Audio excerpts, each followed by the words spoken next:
¿Popular o impopular? Popular. No sé si es Ok. en Corea o en Japón, pero hay un país asiático. Ajá, Asiático de los que uno piensa como Asia, no Pakistán, ajá. que, que les encanta el Seven. Pero así como muchísimo. Hay muchos Sevens y la gente compra calcetines con el logo del Seven. ¿En serio? Y compran vasos de Seven, pero a propósito compran los que tienen como el logo De del Seven. Seven. Qué chistoso. No entiendo por qué. Sí entiendo por qué. Yo también tengo opiniones fuertes acerca del Seven. Yo simplemente los compro porque, pues, no traigo un vaso cuando quiero tomar un café en la calle y ya lo compro. Tú no tomas café en Y la prefiero calle. uno de esos que uno de cartón. Antes de comentar una nota de cuando estoy editando, soy consciente de que estaba ligeramente enfermo cuando grabé la entrevista y que por ello se nota mucho más de lo normal mi acento de Ciudad de México, cosa que no me hace muy feliz. Pero bueno, mi invitado en este primer capítulo es Héctor Irán Hernández Bringas, demógrafo de la UNAM y editor de opinión de la Jornada Morelos. Ha pasado una vida entera estudiando cómo mueren los mexicanos y por medio de estos datos intentando entender quién importa y quién no en términos generales, pero a los gobiernos. Durante la pandemia fue una figura central en los medios hablando sobre cómo las muertes afectaban desproporcionalmente a personas de bajos recursos o en comunidades rurales. Esta crítica institucional no es decir que él no ha sido parte de las instituciones. Durante su carrera ha ocupado puestos de administración en casi todo de lo que se puede ser administrador en la UNAM y en general ha pasado por la mayoría de instituciones que le dan forma al pensamiento en México y en Latinoamérica. En su juventud vivió los movimientos pro democracia que eventualmente llevaron a una transición democrática en el país y ahora está viendo cómo el mundo se reconfigura de manera no necesariamente democrática. Lo elegí a él como esta primera entrevista porque creo que su trabajo siempre ha reflejado una tensión hasta cierto punto incómoda. Ha sido una figura importante en instituciones académicas y en algunas gubernamentales, o por lo menos ha tenido influencia, lo cual es mucho más difícil de medir, pero a pesar de esta participación, nunca ha sido parte de una hegemonía ideológica ni política ni académica. Siempre ha criticado incluso las ideas que salen de las instituciones que él mismo ha dirigido. Y es por eso que en un mundo que yo percibo como pasando un proceso de cambio profundo, me parece importante escuchar este tipo de perspectivas. Del tema Epstein. Ah, sí, eso. Ajá. Creo que es un mundo muy peligroso que puedas crear videos en un instante e imágenes que se ven muy reales. Estaba hablando con un amigo hace una semana o más Ajá.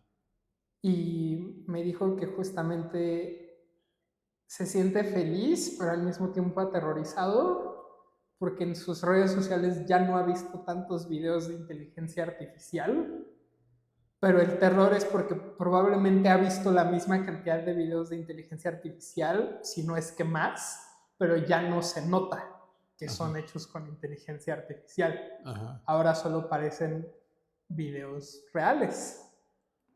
Cosa que es Cierto. un problema gigantesco porque puedes decir lo que sea y tener pruebas, pero por otro lado, los videos esos en particular de Trump no creo que sean reales, pero digamos que un día surge un video que sí es real. Trump puede defenderse, puede decir es inteligencia artificial. Exactamente. Ahora lo que pasa es que sobre todo los políticos dicen que es inteligencia artificial cuando no lo es. Y entonces por lo menos se crea la duda, ¿no? Uh-huh. ¿Será o no Porque será? Y mucha gente les va a creer que sí es inteligencia artificial. porque no puedes probarlo de todas formas, no puedes probar ni que es real o que Ajá. es inteligencia artificial, porque incluso si tienes testigos, incluso si hay más gente en el video, yo puedo decir, le pagaste para que mienta. Exacto. Prueba que no tengo razón. Exacto. Pero pues es todo un tema, ¿no? El tema de la inteligencia artificial. Mucha gente lo está satanizando también. Gente como tú lo está satanizando. Pero algunas ventajas debe tener, ¿no? Sí, totalmente. Pero Es un avance tecnológico. De hecho, puede ser una revolución tecnológica. yo creo que ya lo es. Yo creo que ya desde el hecho de que tenemos que replantearnos cómo hacemos una infinidad de cosas, Ajá. ya es una revolución tecnológica, porque aunque, y hay gente que está más en contra de la inteligencia artificial que yo no estoy a favor, Ujú. am, pero dicen que no tiene efectos tangibles, que no realmente no ha bajado los costos de producción de nada, que no ha reemplazado ningún trabajo realmente. Sí, cierto. Hay muchas compañías que han intentado implementar inteligencia artificial en sus negocios y que no ha sido buena idea porque gastan más tiempo corrigiendo lo que hace mal la IA que si solo lo hubieran hecho ellos. Pero avanza muy rápido esto. En 2022 ChatGPT era una curiosidad, creo yo. Yo creo que todavía se sigue viendo como una diversión, ¿no? Como algo curioso, como algo hasta divertido si quieres, ¿no? Sí, pero no. Pero sí, yo también creo que la aplicación en la vida real, por lo menos en la sustitución de empleos y ciertas actividades, todavía le falta mucho. Es que justo sí, pero no. Creo que sí le falta mucho para hacer muchas otras cosas, para reemplazar ciertos empleos. Pero hay otros, pienso particularmente en escribir código, que llevamos 10, incluso 20 años diciéndole a los niños y a los jóvenes que tienen que estudiar computación para hacerse ricos y trabajar en Silicon Valley. Eso ya, ¿por qué contrataría yo a un egresado de computación cuando puedo pedirle a ChatGPT que escriba mi código y lo hace de maravilla? Las personas que mejor escriben código en el mundo han estado en redes sociales diciendo que verdaderamente los humillan las inteligencias artificiales. Oye, ahorita me surge la duda, porque quien está desarrollando la inteligencia artificial pues son grandes corporaciones con el apoyo de países, China, Estados Unidos, principalmente, pero ¿habrá en algún momento la posibilidad de que alguien tipo hackers pueda desarrollar su propia inteligencia artificial y utilizarla con fines más pervertidos? Sí, ese es uno de los grandes riesgos de esta tecnología, porque OpenAI y Anthropic ponen ciertas seguridades en su sistema para que no haga cosas que no quieren que haga. Estábamos hablando de esto la semana pasada, de que Anthropic, su manera es educar a la IA como si fuera un hijo y darle valores, y OpenAI solo le da reglas, le dice, en teoría podrías probablemente crear un arma biológica, pero si alguien te pide instrucciones para crear un arma biológica, no le das instrucciones para crear un arma biológica. Uh-huh. Hasta ahí perfecto. Pero no solo creo que hackers podrían crear desde cero su IA, cosa que ahorita no es viable porque es carísimo tener Uh-huh. los centros de procesamiento de información. Creo que en el futuro puede Pero ser se pueden posible. montar sobre la inteligencia artificial ya existente. A eso es a Para... lo que voy. Ya hay modelos open source. Facebook ya no lo hace, pero los modelos que estuvo sacando Meta todo el año pasado Ajá. eran código libre. Tú podías descargarlo y modificarlo y correrlo en tu Mac si querías. Uh-huh. Y de ahí puedes, si sabes cómo, yo no sabría cómo, pero si sabes cómo, puedes probablemente buscar todas las reglas de seguridad que tiene y decirle, esto ya no existe. Pues sí, efectivamente. Entonces, no es algo que creo que podría pasar, creo que es algo que en teoría ya es posible, solo no es tan peligroso porque todavía no tienes la tecnología tú en tu casa para correr un modelo súper poderoso. Pero en algún punto se puede democratizar como ha ocurrido con casi toda la tecnología. Sí, totalmente. Ajá. De hecho, hay una herramienta que se llama OpenClaw, le cambiaron el nombre 20 veces, que es un bot que corres tú internamente en tu computadora. Yo creo que es una cuestión de seguridad gigantesca. Yo no haría eso, porque puedes conectarlo al internet y en teoría es muy útil porque puedes mandarle mensajes desde tu teléfono en donde estés, hasta por WhatsApp. Puedes decirle, oye, mándame tal archivo o haz tal cosa, y lo hace en tu computadora. Pero bajo esa misma regla, yo, si tuviera intenciones nefarias, podría crear un sitio web y esconder código en el sitio web dándole instrucciones de que me dé toda tu información bancaria. Y si se mete al sitio web, me va a dar toda tu información bancaria. Claro. Eso es lo que yo creo. Hay un riesgo ahí muy grande. Y plantea el reto de cómo regular a la inteligencia artificial. Me encanta esto que estamos haciendo porque yo te estoy entrevistando a ti. Eso está muy bien.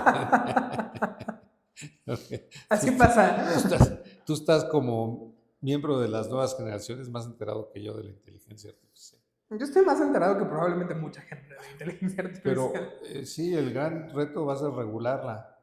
Y para mí que puede ser un Frankenstein, ¿no? Sí, las compañías quieren algo que nombran inteligencia artificial general, que es... ChatGPT en teoría solo conoce el lenguaje y no puede hacer nada más y sus habilidades no son transferibles. De la misma manera que el algoritmo de Netflix en teoría conoce tus intereses mucho mejor que tus hijos y que tu pareja y que todo el mundo. Y te puede recomendar películas de manera muy específica, pero no te puede escribir una carta de cumpleaños, aunque conoce tus intereses a la perfección. No puede transferir su conocimiento y sus habilidades hacia otra cosa. Ese es el problema con las IAs que tenemos ahora. Pueden hacer muchas cosas y muchas muy bien, pero no pueden aprender por sí solas otras cosas y transferir esa capacidad a otras cosas. Que ese es el sueño de la inteligencia artificial general, que sea como un humano, que pueda aprender y transferir sus habilidades hacia otros campos. Que tenga una versatilidad como un ser humano, como una inteligencia real. Creo que todavía no estamos ahí y no sé si se logre con modelos del lenguaje como ChatGPT, pero creo que se puede lograr con una diversidad de modelos distintos agrupados en uno. ¿A qué me refiero con esto? Algunas compañías, no tantas, sino las más importantes, han estado desarrollando otro tipo de inteligencia artificial. Google sí está haciendo esto, que se llaman World Models o modelo de mundo, que en vez de generar texto, generan modelos 3D, generan mundos en 3D. Imagen en 3D. No, mundos, es como un videojuego. Puedes interactuar con el mundo y controlar a un personaje dentro del mundo y son modelos detallados completos. Y esto, además de que puede ser catastrófico para la industria del cine y los videojuegos, sí,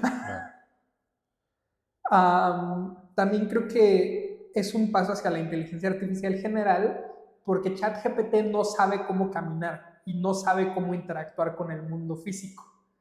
Y armar un robot y programarlo con una IA como ChatGPT y enseñarle a interactuar con el mundo físico es carísimo, va a tomar mucho tiempo. Aunque ya hay modelos, ¿no? Pero justo eso, si puedes tú entrenar un modelo para que desde cero genere todo un mundo en 3D, ya implícitamente entiende cómo interactuar con ese mundo.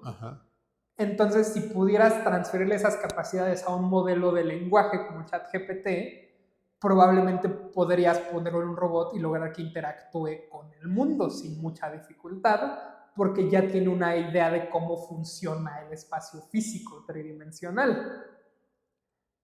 Entonces, punto es, creo que sí se puede llegar a inteligencia artificial general, pero no por un solo camino. Creo que tienes que juntar muchos desarrollos distintos y luego ver como con qué cola loca unes todo para que sea una cosa. Pero parece que las potencias están empeñadas en eso. Digamos que es uno de los proyectos más importantes o el más importante. Yo creo que es el más importante de la humanidad probablemente, porque esto a lo mejor y nos mata a todos. Sí, qué horror. Ahí tengo una preocupación que es lo mismo que pienso de las bombas nucleares. Me parece muy bonito sentimiento que México no tenga armas nucleares y que desde un inicio hayamos firmado tratados de no Refrendando proliferación nuestra nuclear. vocación pacifista. Sí, O nuestras limitaciones tecnológicas también, ¿no? pero es que no creo que sean limitaciones, porque si Rusia puede tener bombas nucleares, nosotros también. Bueno, pero tienen una carrera larguísima en materia científica que México no tiene. Pero si no hubiéramos firmado esos tratados desde un inicio, ya tendríamos la capacidad para hacerlo ahorita. Y creo que fue una estupidez gigantesca, porque es muy bonito sentimiento. Pero no lleves un cuchillo a una pelea de pistolas. Pero ese tratado No que fue firmado entre Rusia o la URSS en su momento y Estados Unidos, lo único que reflejaba era la bipolaridad del mundo y el hecho de que había solo dos grandes potencias que se arrogaban el derecho de proteger, entre comillas, o defender a sus países bajo su dominio, ¿no? Pero mi punto es que se ha extendido. Muchos países de Europa ahora tienen armas nucleares y desde antes han renegociado y tienen esas cosas. Y me parece estúpido no hacerlo, porque puedo entender estar aliado ideológicamente con X país. Creo que Estados Unidos siempre ha sido un aliado cuestionable, más ahora, evidentemente. Más ahora, sí. Pero creo que nunca fue un aliado de mucha confianza, la verdad, para nadie, porque siempre ha sido un poder imperialista. Pero la verdad es que la OTAN ha funcionado hasta ahora, que ya no. Que ahorita a lo mejor colapsa. Ya no, está colapsando. Pero yo creo que pues sí, después de la Segunda Guerra y la Guerra Fría y todo esto, la OTAN pues dio, no sé si estabilidad a nivel mundial también, ¿no? O Sí. sea, eso quiere decir, ¿y quién manda en la OTAN? Pues los gringos. Y eso quiere decir que los gringos sí fueron hasta hace poco una potencia confiable para Europa y para el resto de los países del llamado Occidente, ¿no? Sí, pero también creo que no es una paz virtuosa, por llamarlo de alguna forma. Es una paz imperial. Es el imperio romano trayendo paz a sus colonias. Es como la paz narca. Exacto, no nos estamos matando, pero porque papi nos está vigilando, no porque realmente no tengamos problemas entre los miembros. Pero bueno, trajo una época iba a decir paz, no, porque hubo guerras, justamente protagonizadas por los propios gringos, pero al mundo occidental sí le trajo Sí, tranquilidad y paz, ¿no? sí, pero aún así creo que fue tonto de nuestra parte no invertir en desarrollo ¿Y nuclear. para qué querríamos nosotros en México? Por un la misma desarrollo razón por la que Rusia las tiene, porque Rusia es muy importante, pero tiene una economía menor a la de México. Ajá. La única razón por la que Rusia es importante en el mundo es porque tiene armas nucleares. Es la única. Sí, es cierto. Creo que al no tenerlas, no importa qué tanto desarrollo intelectual y tecnológico tengas, nunca nadie te va a tomar en serio. ¿Y qué pasa si todos los países del mundo tuvieran desarrollos nucleares? Sería lo mismo, tendría que haber un equilibrio, si no terminaríamos destruyendo el mundo, ¿no? Daría lo mismo, pero creo que no puedes tener un punto medio en el que alguien tiene armas nucleares y alguien no, porque entonces inmediatamente el que no tiene armas nucleares importa menos. Creo que o nadie las tiene o todos las tienen, porque solo así se puede igualar el Pero cambio. en igualdad de circunstancias nucleares habría otros criterios que pesarían en lugar de ese, porque ese criterio quedaría muerto, ya no existiría. Sí. Entonces hablaríamos, pues sí, a lo De mejor Rusia inteligencia ya no tendría ese artificial. peso y hablaríamos de inteligencia artificial o del desarrollo económico en general, ¿no? Porque si todo el mundo tiene mismas capacidades en materia de destrucción, pues es como si nadie lo tuviera, en realidad. Pero justo creo que es quedarse atrás, porque a lo mejor llega un punto en el que ya todas las grandes potencias económicas tienen armas nucleares y se iguala el campo entre ellos, entonces ahora van tras la IA, pero tú sigues ahí sin armas nucleares. Entonces ahora tienes que hacer dos cosas para cachar Bueno, con en la ellos. situación actual sí, efectivamente. ¿Por qué Rusia tiene peso? Pues solo por eso, por su potencial nuclear, ¿no? Por su posibilidad de recurrir a este tipo de armas. Pero bueno, realmente creo que están neutralizados. China no ha firmado ese convenio, No, China ni sí lo quiere tiene muchas firmar, armas nucleares. y no lo quiere firmar tampoco. No, pero expiró. Ya no existe. Expiró Ya esta expiró. semana, por cierto. Sí, acaba de expirar y ya no lo quieren firmar. Y yo dudo que Trump y Putin y Xi Jinping, se llama, Sí. lo firmen. No lo van a firmar. No, pero mi punto justo hasta se extiende por eso. Todos deberíamos de tener armas nucleares, porque si no, toda nación que no las tenga va a ser eternamente un vasallo imperial de alguna que ¿Tú sí. crees realmente que México tenga la capacidad de desarrollar armas nucleares? Ahorita no, de ninguna manera. No tenemos la gente capaz de hacerlo, ni la voluntad política para hacerlo. Pero si no lo hubiéramos firmado desde un inicio, tal vez ahora tendríamos la voluntad política y la capacidad para hacerlo. Esto que está haciendo Irán, que es con el, ¿cómo se llama? No, Mercurio. Lo que hacen para poder tener armas nucleares, Enriquecimiento. el enriquecimiento, ese, hacerlo, implica una tecnología muy importante Sí, y muy costosa. sí. Pero si Irán lo puede hacer. Pues sí. Pero Irán tiene una vocación bélica o autodefensiva. Irán lo puede hacer porque todo el mundo en el país está en la miseria, ¿no? A Exactamente. eso se está yendo todo el dinero. Exactamente. Aún así creo que es tonto no aprovecharlo. Deberíamos de no haber firmado eso desde el inicio. Porque si no, vamos a eternamente ser vasallo imperial de Estados Unidos. ¿No será que estamos condenados a eso? Creo que no. O sea, sí, pero creo que es tonto de nuestra parte porque todo imperio cae en algún momento y si estás casado con el imperio, pues para abajo vas tú también. Mm. ¿Tú crees que existen visos de que el imperio norteamericano esté en proceso de declive, de caída? No creo que caiga en mi tiempo de vida, Pues no. pero sí creo que de aquí a que yo me muera va a ser mucho menos poderoso. Eso es lo que cree Trump y por eso hace lo que hace. Sí, Está reafirmando el poder de los Estados Unidos. pero creo que Tratando lo que de está haciendo activamente daña el poder de Estados Unidos. Porque el poder de Estados Unidos siempre ha sido un imperialismo mundial suave. Es poder cultural y económico y la amenaza de que tienen armas nucleares y que te conviene estar aliado con ellos. Pero si ya Europa tiene armas nucleares, si ya no reciben tanto beneficio de la alianza económica y cultural gringa que Trump está destruyendo, ¿qué incentivo tiene Europa para estar aliado con Estados Unidos?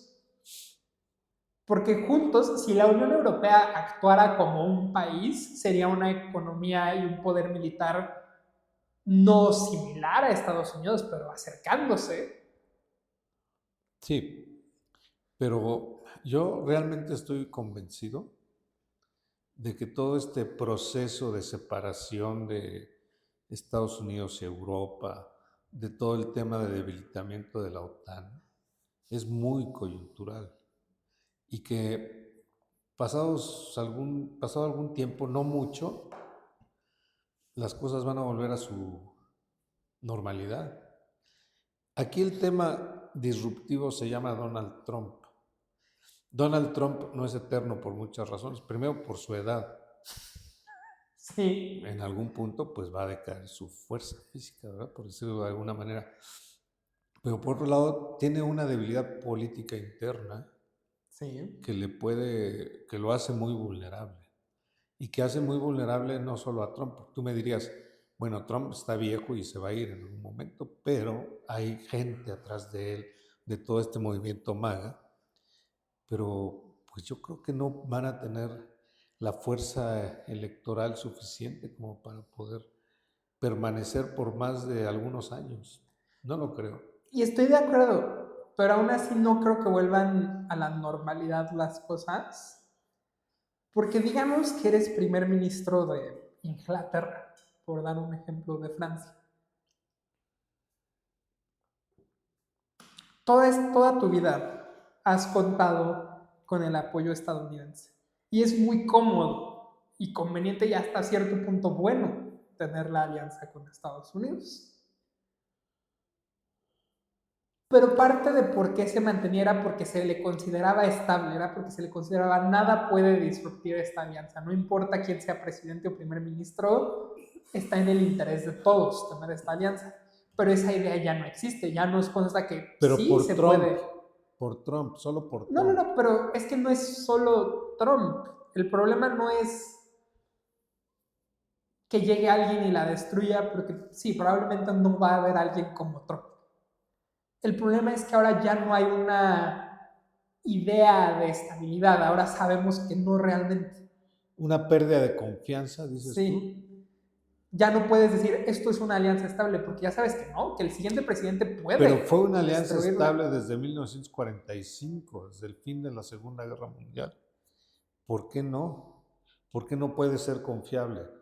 Habida cuenta de que existe un fenómeno disruptivo que se llama MAGA, se llama Donald Trump, que fue el que vino a alterar las cosas. Y si ese movimiento tiene una debilidad política interna, a menos que instauren una dictadura en Estados Unidos, cosa que no es improbable, pero es difícil. Sí. Es difícil. Que tampoco sería la primera vez que alguien lo intenta. Ha habido intentos de insurrección y dictadura muy miserables en el pasado. Pero bastante miserables, ¿no? Sí. Digo, en términos de su éxito, pues... Nada, como el 6 de enero. Claro, como el 6 de enero. Entonces sí, yo lo veo muy difícil. Yo creo que es... Mira, creo que hacemos mucho... La gente tiende a preocuparse muchísimo y creo que hay razones por toda esta estrategia política de instalar un nuevo orden mundial que está promoviendo Donald Trump. Pero yo francamente creo que eso va a ser muy efímero. Es que, por un lado, sí creo que hay una pérdida de confianza. Porque aunque Trump muera, aunque el movimiento MAGA muera, que no creo que lo haga, pero aunque lo haga, ahora todo líder del mundo sabe que, en teoría, probablemente no va a pasar, pero en teoría el siguiente presidente puede deshacer todo esto. Entonces, tu estabilidad real con la que puedes contar solo dura 4 años. Pero es que tú mismo me dices, es que lo que está haciendo Trump favorece el debilitamiento de los Estados Unidos como potencia mundial.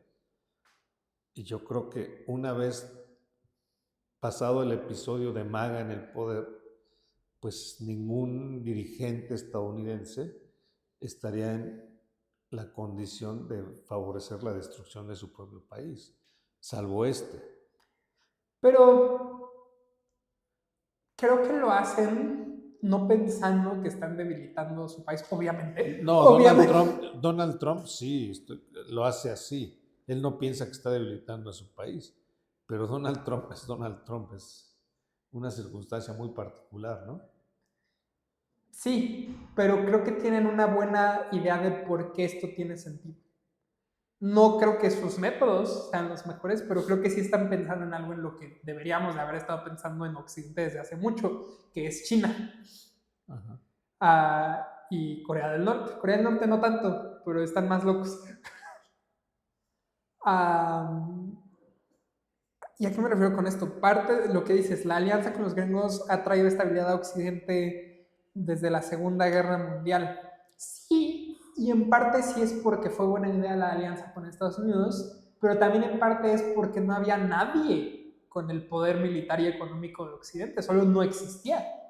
Hubiera alianza con Estados Unidos. Bueno, ¿cómo no? Estuvo la URSS muchos años. Pero la URSS... Hasta fines de los años 90. La URSS tenía el poder militar, no el económico. La URSS era Rusia, tiene armas nucleares. Pero era un polo no solamente era un poder militar, era un poder territorial. La URSS llegó a tener un dominio sobre una cuarta parte del planeta o más. O sea, no era nada más que eran poderosos militarmente, sino que territorialmente tenían un control pues bastante grande del planeta Tierra. No pienso que la URSS haya sido una amenaza real para Occidente. Lo fue y tal lo fue que había Guerra Fría. Justo. pero creo que la URSS, ni la URSS ni Estados Unidos tenían un incentivo real para ir a guerra directa con el otro. Solo no hubiera pasado. No había razones suficientes para que eso tenga sentido. Hubo una crisis de los misiles a principios de los años 60, donde realmente el riesgo de apretar el botón rojo de algún lado, de alguno de los dos lados, era alto. Sí, pero el riesgo era más por el miedo que uno le tenía al otro, no porque hubiera una buena razón para genuinamente ir a la guerra con el otro.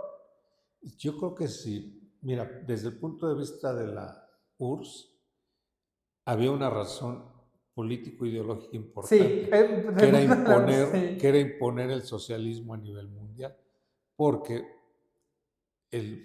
yo creo que uno de los factores que propició la caída de este socialismo soviético fue el hecho de que el mundo entero no era socialista, sí. y que había un mundo capitalista capaz de avasallarlo.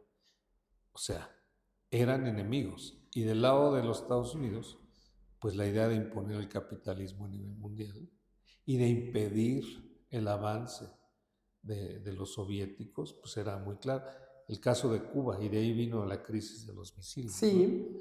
¿No? ¿Cuál era el incentivo de los Estados Unidos? Impedir el avance, que se estaba promoviendo el avance en América, sí. Por parte de los soviéticos. Por eso todas las guerrillas que hubo en América todas Latina, las dictaduras impuestas por los gringos. Y después la reacción a esas guerrillas fueron las dictaduras. O sea, había una pugna real. Sí. Por un lado, los revolucionarios latinoamericanos, estilo cubanos, y por otro lado, la reacción norteamericana imponiendo dictaduras que contrarrestaran esas iniciativas de guerrilla, ¿no? Soviética. Sí. O sea, sí había una y a lo mejor estoy de acuerdo. Aún así, creo que no había un incentivo real para guerra directa. Creo que a lo mejor pudo haberlo en algún momento. Si el avance del comunismo progresara en el mundo, sí pudo haber llegado a un punto al que ya no hubiera de otra. Pero mi punto se mantiene. El hecho de que sí se preparó el mundo occidental capitalista en contra de la URSS, aunque nunca llegó a un punto en el que fuera obvio que iba a haber conflicto directo, o que hubiera una buena razón para conflicto directo, Ajá. Se prepararon. Con China se vio muy lento todo el mundo. China ya está dejando a todos en la tierra y apenas Donald Trump está diciendo China es una amenaza, hay que prepararnos muy tarde, 20 años muy tarde. Entonces, creo que por eso no puede tener el mismo éxito esta hegemonía estadounidense en Occidente. Es que sí es un poco absurdo, porque el mundo se había después de ser bipolar, ¿no? Se volvió monopolar, o sea, sí, solo gringos en el poder mundial. Pero lo que está haciendo Donald Trump es bastante contradictorio, porque por un lado plantea en su estrategia de seguridad nacional la necesidad de definir ámbitos de influencia. Entonces, de alguna manera plantea China con Asia. Sí. América para los americanos, pero hablando de todo el continente. Sí. Y se pelea con Europa cuando es el aliado natural. Y no lo incorpora en esta visión del bipolarismo, ¿no? Cuando los europeos yo no creo que estén muy interesados tampoco en voltear hacia China, ¿no? No creo que el interés en China sea nulo. Sí creo que hay un interés europeo. Pues sí, sobre todo si se alejan los americanos. Pero justo eso, creo que es un interés que solo existe si no se puede con los gringos, que sí preferirían. Pero lo están soltando, ¿no te parece contradictorio? En esta idea de... Creo que lo puedo entender desde un... ¿Qué tan eficientemente puedes realmente controlar Europa? Porque no hablo de defender, hablo de controlar. Porque en el continente americano sí puedes muy claramente imponer un modelo económico, cultural y político estadounidense y que dominen puras corporaciones estadounidenses y que todos sean vasallos imperiales de Estados Unidos.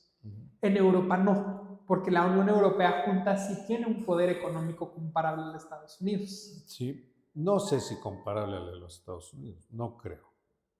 No creo, sí No, es un no, poder. ok, sí, también no sé si comparable, El pero... llamado, fíjate, es curioso a este respecto, el llamado que hizo Carney, el primer ministro canadiense, donde llamaba a la unidad, fíjate cómo lo dijo, no de las potencias, sino de las potencias medias, Sí, incluyendo a Europa en esta y definición Canadá, sí. de las potencias. O sea, no, ellos por lo menos no se perciben a sí mismos No, como una potencia, ¿no? pero por eso también, es que justo por eso hablo de la Unión Europea, porque un país individual de Europa de ninguna manera puede hacer nada contra el poder cultural y económico estadounidense, solo imposible. Pero la Unión Europea actuando como bloque puede, Sí. no fácilmente, pero puede. Pero la Unión Europea como bloque ni siquiera alcanza las dimensiones del mercado norteamericano, léase Canadá, Estados Unidos y México. No, no No, alcanza. no. No. Pero justo ahí volvemos a por qué me hace cierta lógica la estrategia de Trump. Creo que es una mala idea, pero puedo entender que lo impulsa. Porque si tienes que elegir entre Europa y América, América es un mercado más grande, América es más fácil de controlar, en América puedes imponer una hegemonía De acuerdo, estadounidense. pero ¿por qué soltar a Europa? De acuerdo, sí. Puedes enfocar tus pilas Porque Europa es en como... recolonizar América, sí. Pero ¿por qué sueltas lo que ya Porque Europa es tienes? como un hijo rebelde. Porque con América puedes imponer todo lo que quieras. Porque con América puedes decirle a Claudia Sheinbaum que le ponga aranceles a China y lo va a hacer. Dile eso a Francia, a ver si te hacen caso. No, no te vas a Dile... Claro. Exacto. Por eso creo que dentro de la cabeza de Trump tiene un cierto sentido soltar Europa. Pero así como hijo rebelde lo ha sido hoy y lo ha sido durante los últimos 80 años, pues, ¿cuál es el problema? ¿Por qué lo suelta? Es lo que yo no acabo de entender. ¿Por qué suelta a Europa? Con todo y esto que dices que es cierto. No es que le hagan caso a todo, pero en lo fundamental se alinean con Estados Unidos, sin duda. No voy a defender a Trump porque también creo que es mala idea soltar Europa. Ajá. Pero creo que el cálculo en su cabeza es, si mantengo Europa e intento colonizar América, voy a terminar en una guerra fría otra vez. Porque China va a incrementar su influencia en América Latina. Es que ese es el tema. Estaba tratando de incrementar su Es que justo ese es mi punto. Si estás... Brasil, que es la potencia latinoamericana, es muy chino. no, ya tiene más inversión china que Sí, estadounidense. sí, sí, sí. Pero justo creo que esa es la lógica. Es un cálculo de recursos. ¿Tengo los recursos para mantener Europa y retomar América Latina? Probablemente no. Entonces tengo que elegir uno. Porque si intento hacer los dos, uno no me va a hacer caso en todo lo que quiero y el otro me voy a estar peleando constantemente con la influencia china. En cambio, si invierto toda mi energía en América, puedo de manera bastante eficiente deshacerme de la influencia Tú china. dices que prácticamente Estados Unidos puede gobernar América Latina. Sí. No ahorita, no ahorita. Al pero estilo Venezuela, ¿no? Justo, pero además creo que para allá van, porque Venezuela ya es una colonia gringa. Es un protectorado gringo. ¿Cómo se llama? Se me olvidó, me acuerdo del presidente, pero no del país. Nayib Bukele, El El Salvador. Salvador. El Salvador es una colonia de prisión gringa, es Guantánamo 2. Bueno, Honduras ganó el candidato de Donald Trump, ¿no? Sí, Honduras. Que además iba perdiendo, iba en tercer lugar en Honduras, ¿no? En Argentina el régimen se mantiene por los billones de dólares gringos en apoyo. Entonces, no creo que mañana puedan ya tomar América Latina y que sea en términos prácticos colonias estadounidenses. Pero en un año de gobierno de Trump, ¿cuántos países ya son funcionalmente colonias estadounidenses? Pues sí, y va incrementándose la presencia de gobiernos de derecha, digamos, cuando se había expandido la izquierda Sí. y está perdiendo ya sus posiciones que había ganado. Justo creo que ese es el cálculo de Trump. Incluso los de izquierda están un Están poco aliándose con... alineándose, no sé si aliándose, pero alineándose. Justo creo que ese es el cálculo de Trump. Es, si me aferro a Europa, mantengo mi influencia de Europa, pero nunca me van a hacer caso tanto como me gustaría. Y si la mantengo y al mismo tiempo intento tomar América Latina, nunca voy a poder. Voy a estar eternamente en un conflicto de influencia con China en América. Pero si mando todos mis recursos a América, puedo ganar decisivamente a América. Y en América sí todos me van a hacer caso, no como Europa. Pero los europeos en el fondo también le hacen caso, ¿no? Que no en términos de gobiernos, pero sí en términos de negocios. Bueno, en eso sí, pero eso es... Y es lo que en todo caso les interesa, ¿no? Pero eso es porque en Europa, los negocios americanos y europeos no hay tanta diferencia. El Imperio Británico nunca cayó. El Imperio Británico, la riqueza del Imperio Británico ahí sigue, en bancos, en territorios británicos de islas. Pero el imperio ahí sigue, solo ya no controlan territorios militarmente y políticamente, solo siguen extrayendo la riqueza unas cuantas familias británicas y estadounidenses. Pero también por eso mismo, creo que en Europa no te hacen caso políticamente. ¿Para qué gasto energía? Si yo, Estados Unidos, ¿para qué gasto energía en Europa? No es que me van a gastes hacer caso. energía, es que puedes hacer negocios. Pero eso los puedo hacer con o sin la alianza económica y militar. Porque los intereses económicos de Europa y Estados Unidos van a seguir siendo los mismos independientemente. Bueno, en todo caso yo creo fervientemente, y tal vez me equivoque, que el tema MAGA va a desaparecer. Y sí creo que las cosas van a volver a su normalidad. ¿Por qué? Pues porque ha hecho mucho daño también al interior de su país. Sí. Ha hecho mucho daño a la relación con Europa. Le sirva más o le sirva menos, eran sus aliados históricos. Entonces, no le veo mucha viabilidad al movimiento MAGA. La verdad, solo un personaje como Donald Trump pudo hacer lo que hizo, con grandes capacidades además, muy cuestionables, pero capacidades. Y pues no veo a nadie que pueda hacer lo mismo, ni que quiera hacer lo mismo. Es que no estoy tan seguro, porque a ver, creo que sí estamos viviendo un momento de ruptura del orden. Creo que el orden liberal capitalista se intentó, pero no está funcionando. Y no es porque sea necesariamente mala idea. Yo en teoría el liberalismo, la idea de que todo hombre debe ser libre de hacer y actuar como quiera y que el Estado no debe interferir y que todos tienen que tener voz y voto, maravillosa idea. Eres un liberal extremo. Sí, soy un liberal clásico. No como los no como el entendimiento liberal moderno de izquierda social, sino liberal de filosofía liberal británica.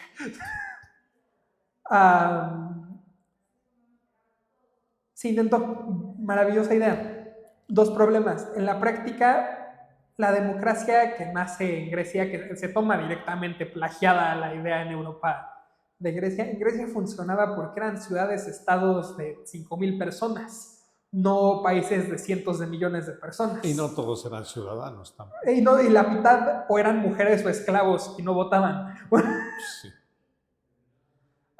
Entonces, cuando solo un cuarto de tu población vota y tu población es 5,000 personas, claro que puedes tener una democracia. Cabrían en un coliseo sin ningún problema. Todos pueden escuchar todo discurso y toda opinión. Exactamente. Y no es imposible intentar llegar a un diálogo con todos y a un consenso. Es difícil, pero no imposible. Cuando tienes países de ni siquiera cientos de millones, que es como Estados Unidos, solo 1 millón de personas. No puedes, es imposible. Así es. Pero es que la idea de democracia pues evolucionó, ¿no? Ya no es lo mismo, ya no son los ciudadanos. Democracia representativa. Obviamente. Pero ahí hay dos cosas. Uno, no sé qué tan democrática es la democracia representativa, número uno. Número dos, ha habido avances más que nada tecnológicos desde el inicio del liberalismo.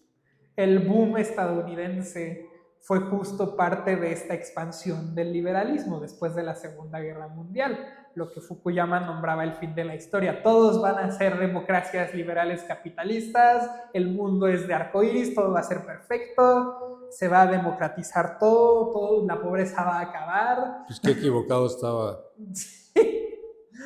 Pero Fukuyama. dos cosas. Uno, creo que había un entendimiento incorrecto del capitalismo. Creo que esta idea de que el capitalismo necesariamente va a democratizar los recursos. Estados Unidos hoy tiene más desigualdad económica que Francia durante la Revolución Francesa. Entonces eso claramente no fue cierto. Y segundo, tecnología. Este boom liberal empezó cuando teníamos la radio y todo el mundo escuchaba los mismos shows de radio en cada país. Todo el mundo leía los mismos periódicos y las mismas revistas. Veías el mismo noticiero en televisión. Todo el mundo vivía en la misma realidad. Todos podían estar de acuerdo en una base de lo que es el mundo. Tenían opiniones diferentes, pero vivían en el mismo mundo y entendían el mismo mundo de más o menos la misma forma. Con el internet ya no es el caso. Puedes decir lo que sea. Y puedes tener muy diversas fuentes de información. Sí. Ya no es el mismo noticiero radiofónico o el mismo noticiero televisivo o el mismo periódico que vas a leer. Vas a leer ya la no, oferta. si hablo con alguien no me consta que viven en la misma realidad. Exacto. Que yo, no me consta que entienden el mundo de una forma remotamente similar a como yo lo entiendo, porque a lo mejor uno está leyendo Reforma y el otro está viendo Mr. Beast. Claro. Viven en universos distintos estas dos personas. Claro. Y creo que el liberalismo y la democracia en general, pero más la democracia representativa, no puede funcionar en un mundo donde las personas no viven en la misma realidad. Pues no, pero ¿qué esperaría uno, qué podría esperar uno racionalmente de un sistema democrático? Digo, más allá de la representación o de que realmente sientas que tus representantes efectivamente sostienen tus intereses, pues uno esperaría más o menos un gobierno lo más racional posible, lo más abierto, lo más transparente. Sí, estabilidad, creo que es lo que se espera. Creo que no... Yo no sé si mi voto se va a reflejar en el Congreso o no, pero sí quisiera poder tener las condiciones de vida mínimas para poder desarrollar mi existencia. Eso es lo que yo esperaría de una democracia, más que esta idea original de la representación y todo eso, ¿no? Que se vuelve muy etéreo cuando hablamos de un país como México de 130 millones de personas, pues es muy complicado. ¿Qué es eso? Si tú no votas, no importa. O sea, me gustaría a mí votar y que mi voto me pudiera dar un gobierno racional, que hiciera cosas en favor del bienestar de la población y que permitiera a uno desarrollar una vida razonable y segura. Para mí eso sería democracia. Y que pudiera yo ejercer mis libertades individuales, por supuesto, y que nadie se metiera con mis decisiones. Mientras no dañen los derechos de otros, pues eso yo esperaría de una democracia, ¿no? Ya no sé si eso se llamaría democracia o sería otra cosa distinta. Creo que esa promesa de estabilidad y libertad es algo que uno espera del gobierno, pero que no necesariamente tiene que ser un gobierno democrático. No estoy advocando en contra de la democracia, insisto. Yo en teoría soy un liberal clásico. Solo creo que el liberalismo surgió hace 200 años, en un mundo muy distinto al que vivimos. Y hace 200 años era una idea maravillosa. No sé si hoy lo sigue siendo, porque es un mundo distinto. No, la democracia que... ¿Te refieres al liberalismo o a la democracia? A la democracia liberal representativa. Ahora lo que tenemos tiene mucha basura, verdaderamente. Sí, pero también no... Me hubiera gustado vivir el boom de la democracia que tú viviste, que bueno, en México estuvo un poco tarde, ¿verdad? Pero sí. Nos tardamos un poquito, teníamos una dicta blanda priista. Pues sí, es que yo también soy muy crítico de eso, ¿eh? La verdad es que esta democracia que sí impulsó una generación a la que yo pertenezco, después de la dictadura perfecta, de la dicta blanda, ¿no? Sí. Pues sí, fue muy importante en términos de apertura de la participación política, en términos de transparencia, pero fíjate que en lo que terminó no me gustó. ¿En qué terminó? Terminó en el reinado de partidos políticos que se interesaron más, se enfrascaron en la lucha por el poder a como dé lugar, que en la búsqueda de un proyecto de país a largo plazo. Sí. Si eso fue el resultado de la democracia y de la lucha que tuvieron estas generaciones, pues es un resultado bastante pobre. Porque sí, a ver, a partir del año 2000 hubo alternancia, después de 70 y tantos años de no haberla, ¿no? Entró el PAN, 2 sexenios, llegó el PRI, regresó el PRI, un PRI supuestamente renovado, y luego entró Morena, la izquierda, o llamada izquierda, que también es cuestionable eso, de que sea izquierda. Sí ha habido transiciones de poder, sí ha habido alternancia en el poder, pero más allá de eso, ¿qué? ¿Qué ha habido? Es que justo eso es lo que yo ¿Dónde pienso. están las políticas de largo plazo? Es que justo eso es lo que yo pienso, porque la dictadura del PRI, horrible, hicieron muchas cosas feísimas, pero al mismo tiempo que puedo decir todo lo malo que pasó durante la dictadura del PRI, puedo hablar de los desarrollos de infraestructura y económicos que hubo durante la dictadura del PRI, que no hacen que haya valido la pena, pero puedo mencionar algo bueno. No, claro que sí hubo cosas buenas. En cambio de todo el proceso democrático que hubo en México, y digo hubo porque yo creo que ya valió, ¿qué? Exacto. ¿Quién creó las instituciones? Digo, hay que ser, yo soy crítico del PRI, por supuesto, pero pues la educación pública se creó con los gobiernos nacidos de la Revolución Mexicana.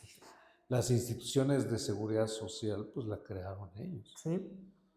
Con todo y la corrupción y lo que tú quieras, lo que digas.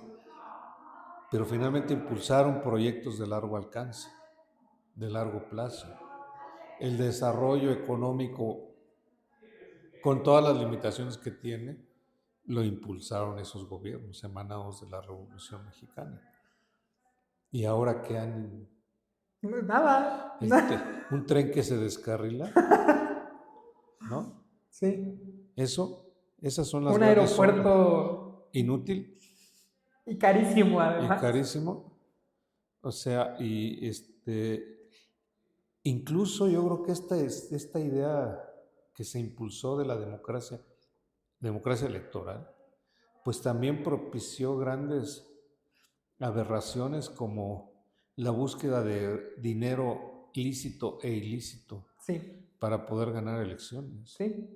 Entonces, si este fue el resultado de un proceso de democratización del país, yo creo que es bastante cuestionable.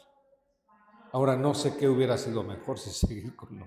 Tampoco creo que haya sido buena idea. Tampoco hubiera sido buena idea, pero lo que tenemos en realidad, pues no es una cosa que digamos que se haya dado en beneficio de la población y de la sociedad en general, ¿no? Yo creo que sí entronizó a ciertas élites políticas que se han aprovechado de estos esquemas democráticos. Y es lo que... y quizás sean los más enojados con la llegada de Morena. Sí. Justamente estas élites que han perdido esta oportunidad que tenían de hacer hasta negocios con el país, ¿no? Sí. Ajá. Es que justo creo que ese es uno de los problemas de la democracia. Y yo no defiendo a Morena, por cierto. No, yo tampoco. Pero sí hay gente enojada con Morena porque perdió sus privilegios. Sí, que tampoco es que los privilegios hayan desaparecido, solo cambiaron de manos. Cambiaron de dueño, efectivamente. Sí. Pero Es que justo creo que ese es uno de mis problemas con la democracia a gran escala en una nación de millones de personas. Porque cuando son 5,000 personas, además de que pueden en teoría escuchar todos y se puede medio llegar a un consenso, no necesitas tantos recursos para tener una campaña que convenza a 3,000 personas. Pero cuando quieres convencer a 50 millones, necesitas muchos recursos. Y no estoy necesariamente diciendo que solo los ricos pueden ser políticos. No, no, no. Lo que dice es, hay intereses económicos, sean lícitos o ilícitos, pero alguien tiene que poner ese dinero. Y esa persona, su voz obviamente va a tener más peso sobre las decisiones del político que realmente los votantes.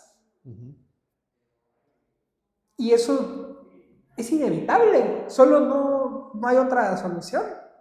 Porque si quieres tener una campaña que convenza a millones de personas, necesitas dinero, así de simple. Y de algún lugar tiene que salir ese dinero.